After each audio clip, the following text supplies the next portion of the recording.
the community has been working together to help clean up, and there's still a lot of cleanup to do. As you can see behind me, we're here at Wheeling Creek, where there have been plenty of cars still submerged in the water here that need to be retrieved. We're here live in Elm Grove, where a tractor trailer crashed into Stone Church Cemetery a little bit after 4 p.m.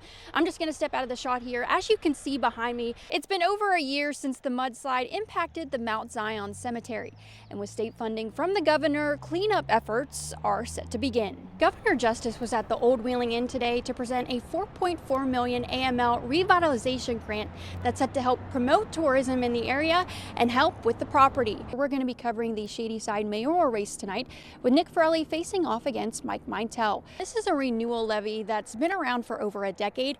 It helps fund things like buses, staff, and extracurricular activities. There's going to be a total of 5 teams, and those teams have to eat 27 pounds of food in 20 minutes. Now, I have here the host for this evening, Casey Webb, who is also the host of Man vs. Food on the Travel Channel. There's actually going to be around 150 people in attendance for this first ever runway show here in Wheeling, and it's going to feature around 9 different local designers with clothes on different models along with jewelry, all handmade and here in the Ohio Valley. We're here live at the intersection of Edgerton Lane and National Road in Wheeling, where, as you can see behind me, people have been protesting here peacefully since 4:30 p.m. Now, this of course comes as the homeless exempted campsite continues to be closed in just 2 weeks on December 1st. Pause at the park took place on Saturday at Ogilvie with plenty of fun for your 4-legged friends. House Bill 3016 requires voters to present a photo ID in order to vote in person on Election Day, and should include something like this, a driver's license. Thanks for joining us. I'm Claire O'Neill. We'll get to our top stories in just a minute, but first we turn things over to Severe Weather Team 9 meteorologist Emma Keegan. Emma, on my way to work this morning, it was pretty foggy out there, so I don't know how long that's going to be out there for drivers today, but I guess how's the weather looking for the rest of the day today? A water line broke in Mingo Junction Sunday morning, and residents are now without water. It's where we start News 9 at 6. I'm Claire O'Neill. We are continuing to learn more about the 2 members of the West Virginia National Guard who were gunned down in Washington, D.C. on Wednesday. The House Oversight Committee is expanding its investigation into convicted child sex offender Jeffrey Epstein. A 45-year-old man is in custody after shooting a woman on Edie Hill Road in Uhrichsville. Trump said he knew nothing about Friday's raid, but he also didn't hide his feelings about his former advisor. Libraries are typically known for their books and educational offerings. However, 2 libraries in Steubenville are reshaping that notion through a special partnership. Thanks, Bill, and good evening. After Ohio County was hit hard by flash flooding on Saturday night, the community has been working together to help clean up, and there's still a lot of cleanup to do. As you can see behind me, we're here at Wheeling Creek, where there have been plenty of cars still submerged in the water here that need to be retrieved for that cleanup. I've never seen anything like this before, ever.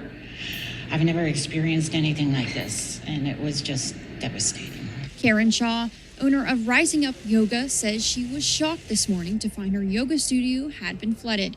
The entire block with other local businesses along National Road in Wheeling, where her business sits, was also flooded. Crews were out picking up debris near the roads, with some areas needing more time than others. Several cars remained in Wheeling Creek awaiting retrieval. The Ohio Valley Mutual Aid set up in front of Wheelcraft to serve people affected and assess the damage. Right now, one of the main services that after a flood we need and that we can kind of offer is mud out. With all the mud that comes into basements, even first floors in this case, we're shoveling it off, power washing we're able, and that's one of the harder things whenever your home or even your basement has that layers of mud in it. We're just trying to be here and meet the immediate needs, and I mean, it shows. We have so many people coming and bringing supplies. Rabbi Joshua Leaf at the Temple Shalom says they were fortunate with just mud and debris on their lawn, but are praying for those in their congregation and beyond. We've had a few congregants who suffered catastrophic losses, and we're going to do what we can to be of help to them.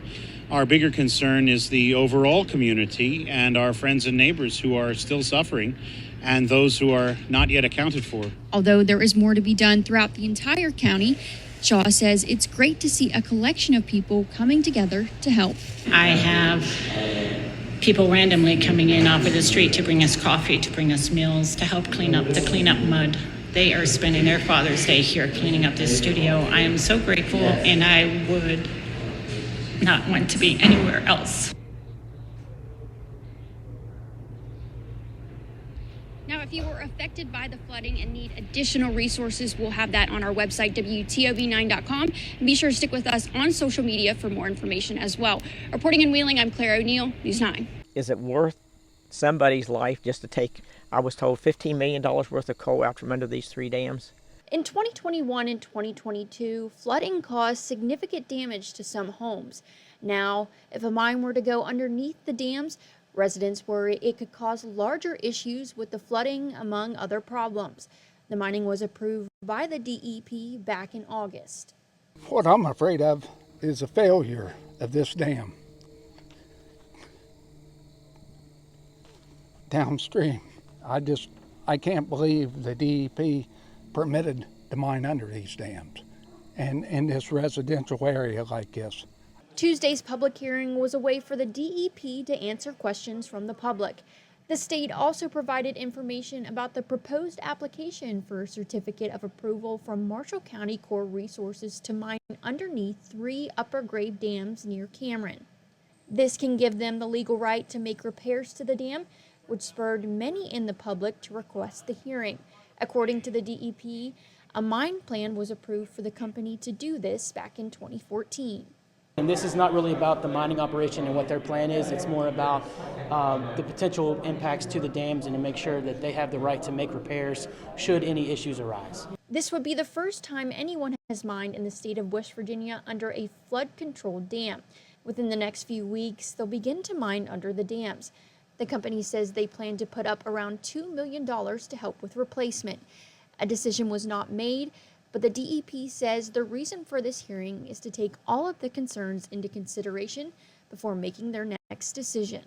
We're hopefully here to be able to address those concerns and to ensure folks that what's taking place will be safe and that there are measures in place so that those kind of things don't happen, or that if by some chance they do, the impacts are minimized.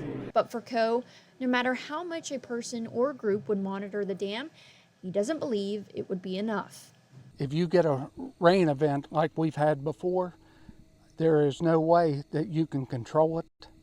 And, look at the people in Tennessee and Kentucky and North Carolina. It could be the same thing, off of this.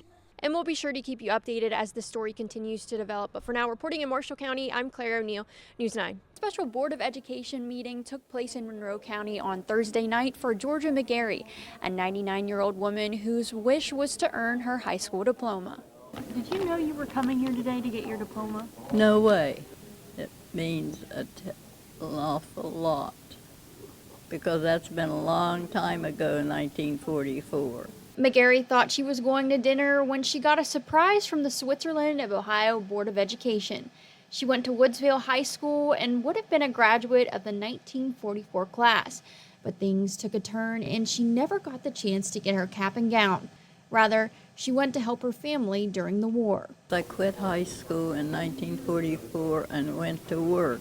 Then, in them days, work wasn't plentiful, and I just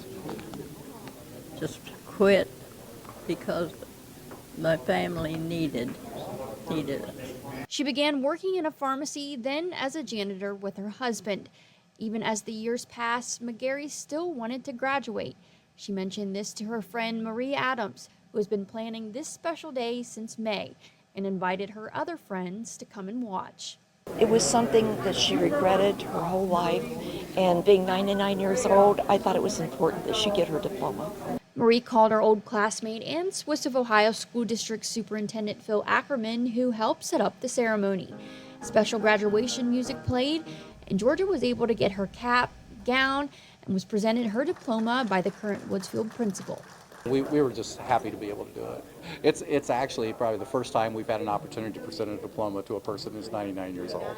So I think it's just a privilege. I mean, it's such an honor to be able to do that because of the sacrifices that she made at that time to have to drop out of high school, and the fact that she still wanted that diploma, that it meant so much to her. Georgia had to wait 80 years to finally get that diploma, but she says she's truly grateful for her friends and family to be there to finally get it.